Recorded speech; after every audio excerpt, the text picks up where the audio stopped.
depan. Bismillahirrahmanirrahim. Assalamualaikum warahmatullahi wabarakatuh.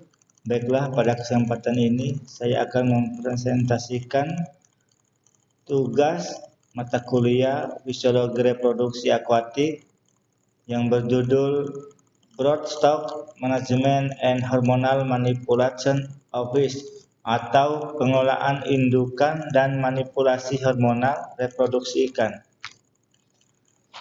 Satu, latar belakang.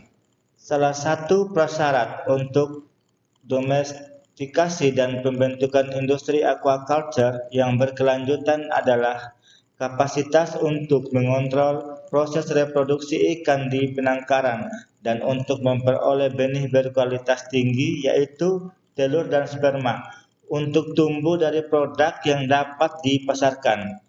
Reproduksi ikan di penangkaran dapat dikendalikan oleh manipulasi lingkungan seperti fotoperiode, suhu air, atau substrat pemijahan.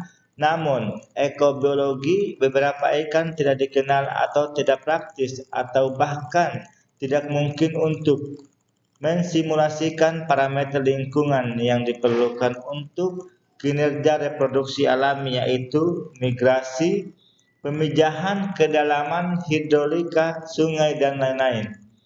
Pengelolaan induk melibatkan semua tindakan yang tepat yang diambil oleh aquaculture untuk memungkinkan kelompok ikan penangkaran mengalami pematangan dan pemijahan reproduksi dan menghasilkan telur yang dibuahi. Manipulasi hormonal digunakan untuk mengatasi disfungsi pemijahan. Kemudian, siklus reproduksi ikan dapat dilihat pada gambar ini, menunjukkan bahwa siklus reproduksi ikan itu dibagi ke dalam dua fase. Yang pertama, fase 1, gametogenesis atau vitelogenesis, dan spermatogenesis atau biasa dikenal dengan fase pertumbuhan. Kemudian fase 2 atau maturasi, oocyte maturation and spermiation, atau biasa dikenal dengan fase pematangan oosit dan spermisasi. Keduanya dikendalikan oleh hormon reproduksi otak, hipofisis, dan gonad, atau dikontrol oleh hormon GnRH atau gonadotropin releasing hormone, atau kemudian FSH dan LH, kemudian steroid sex. Manajemen indukan. Beberapa hal yang perlu diperhatikan dalam manajemen indukan mencakup pengaturan faktor lingkungan seperti suhu, cahaya, dan substrat pemijahan. Namun, seringkali indukan mengalami disfungsi seperti kegagalan ovulasi atau spermiation yang tidak maksimal. Dalam kasus ini, penggunaan hormon eksogen sangat membantu untuk mengatasi hambatan reproduksi. Kemudian, jenis-jenis manipulasi hormonal. Terdapat dua jenis utama manipulasi hormonal. Yang pertama yaitu penggunaan GnRH agonis atau gonadotropin releasing hormone agonis, di mana hormon ini dapat merangsang pelepasan LH dari pituitari. Yang kedua itu penggunaan HCG atau human chorionic gonadotropin yang bertindak seperti LH. Dalam beberapa spesies, kombinasi dengan antagonis dopamin juga diperlukan untuk memaksimalkan respon hormon. yaitu kombinasi GnRHA yang kemudian ditambah kalian antagonis dopamin digunakan di beberapa spesies.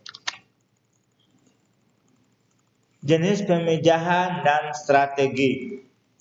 Strategi manipulasi hormonal juga bergantung pada tipe pemijahan. Yang pertama, golongan ikan synchronous atau biasa disebut dengan sekali bertelur per musim. Contohnya seperti pada ikan salmon. Kemudian yang kedua, ikan asynchronous, di mana ikan ini bertelur berkali-kali dalam satu musim. Contohnya seperti ikan tuna. Strategi hormonal tergantung pada jenis ovarium. Ini penting untuk menentukan jenis terapi hormonal dan metode penanganan induk. Faktor lingkungan pendukung. Selain hormon, keberhasilan pemijahan sangat dipengaruhi faktor lingkungan, yaitu suhu air yang terlalu tinggi atau rendah dapat menghambat hormon, salinitas, kedalaman kolam, serta interaksi sosial antariksa juga berperan besar. Idealnya kondisi lingkungan disesuaikan dengan habitat alami ikan. Atau faktor lingkungan yang dimaksud yaitu seperti suhu dan salinitas harus sesuai spesies, kemudian kepadatan, volume air, dan interaksi sosial atau hormon penting, di mana semua ini tujuannya adalah untuk mendukung keberhasilan pemijahan alami. Kemudian teknik pemantauan kematangan gonad. Untuk memastikan ikan siap diberi hormon, perlu dilakukan monitoring kematangan gonad. Pada jantan dapat dilihat dari volume sperma yang keluar saat ditekan. Kemudian pada betina dilakukan biopsi oosit untuk melihat ukuran dan posisi inti sel. Selain itu, analisis hormon dalam darah atau lendir juga dapat digunakan. Seperti pada ikan jantan, tingkat spermiasi itu mempunyai skala 0 sampai 3. Kemudian pada betina, biopsi oosit, kemudian diameternya, posisi nukleus, koalusensi lipid. Alternatif, analisis hormon darah atau mukus. Disfungsi reproduksi di budidaya. Banyak ikan budidaya mengalami disfungsi reproduksi, terutama karena tidak adanya lonjakan hormon LH di akhir vitelogenesis. Akibatnya, oosit tidak bisa matang dan tidak terjadi pemijahan. Ini dapat diatasi dengan implantasi GnRHA yang merangsang pelepasan LH secara bertahap. Masalah umum yang sering terjadi yaitu yang pertama kegagalan OM, yang kedua LH tidak dilepas dari pituitari.